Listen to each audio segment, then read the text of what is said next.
There is no such thing as predatory lenders. Now, this is a very unpopular opinion, but if you think about this, if there's a world where there's no buy now, pay laters, no lenders like this exist, these poor people that use the service would still be able to survive. Or if they wouldn't, then these companies, maybe they're saving grace. So it's better to be alive and in debt than dead. And these people that get debt can always declare bankruptcy if they really need to. And for those that would have survived anyway, these companies are simply allowing them to get things that they couldn't have been able to afford at that time otherwise.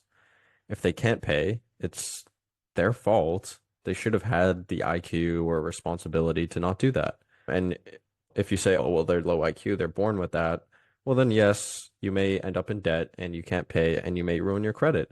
I don't think that's necessarily a bad thing for lenders allowing it because there's always going to be lenders out there. Like if someone is really this sort of incapable, then they're going to ruin their life some way or another. It's not up to the lenders to like not put them into severe debt. You know what I mean? Like it's their own personal responsibility, their own choices. These dumb people, which is what they are, probably wouldn't have made it out of poverty anyway. And I don't think it's the lender's responsibility to not lend.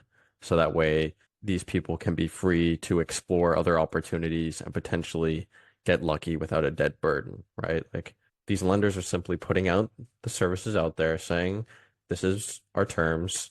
You can accept or you can decline. It would be one thing if they were being misleading, but I don't think any of them are misleading. Everyone knows, hey, if you borrow money, you may have to pay interest. A lot of these don't even actually charge any interest, which is crazy because they know that people are going to default and then they'll have to pay interest. But that's not bad on the lender. Like someone's literally borrowing money and not paying back. Like if you think about who's worse, someone who's saying, hey, like I don't really want to lend to you because I don't know if I can trust you, but you know what, I'll lend to you, but if you don't pay me back, then you have to pay me XYZ interest. Or then you take the other person's perspective. Hey, I'm going to take your money at no interest as long as I pay you on time, but I'm not going to pay you on time. I think that's a worse person, to be honest. That's a worse party. And these firms, you're acting like it's their choice, like they're overcharging. They're actually not overcharging. Like they need to charge these high rates because so many of the borrowers don't pay the money back. So if it's you and your friend, right? Is it morally worse to not pay someone back, especially if you were high risk and really need the money, and this person helped you, than to offer the debt at a high rate? No one forced you to accept it. The lender is not forced to lend, but they are forced to take the loss if you don't repay. So many people are scum and they don't repay.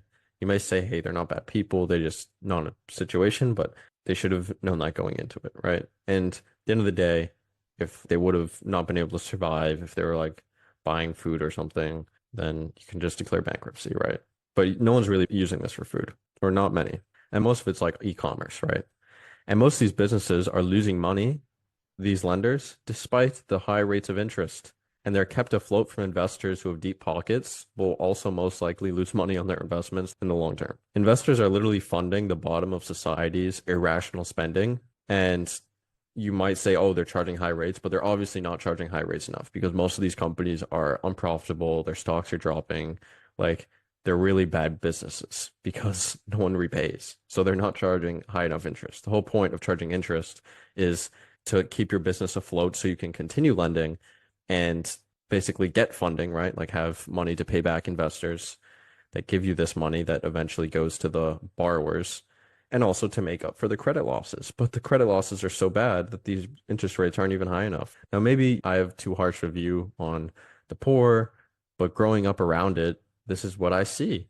I think like, for example, the typical like rich liberal white woman who gets Starbucks and goes off emotions and never actually encountered poverty might think that they're all victims, but this is just wrong. I've grown up around it, and that's simply not the case. If you disagree with me, feel free to put it in the comments. If you do agree with me, feel free to hit the like or also comment, subscribe, etc. But yeah, this is a pretty harsh view and will get people pretty angry, but I don't think these lenders that are charging high rates, like these predatory lenders, I don't think that none of them are actually predatory. And it's all based on markets, right? Like however much the default rates are, that's how much people are going to charge in terms of interest rates. And if there was someone overcharging, then a competitor would just come in and charge lower rates and then take all the business. But that's not happening. So it's simply a matter of nature and can be explained by the fact that markets are pretty efficient. There's a lot of players in the space, a lot of them. And it's not like the whole industry is overcharging, because if they were, another one would cut in to undercut their competition because these companies are struggling. Just look at the stock prices.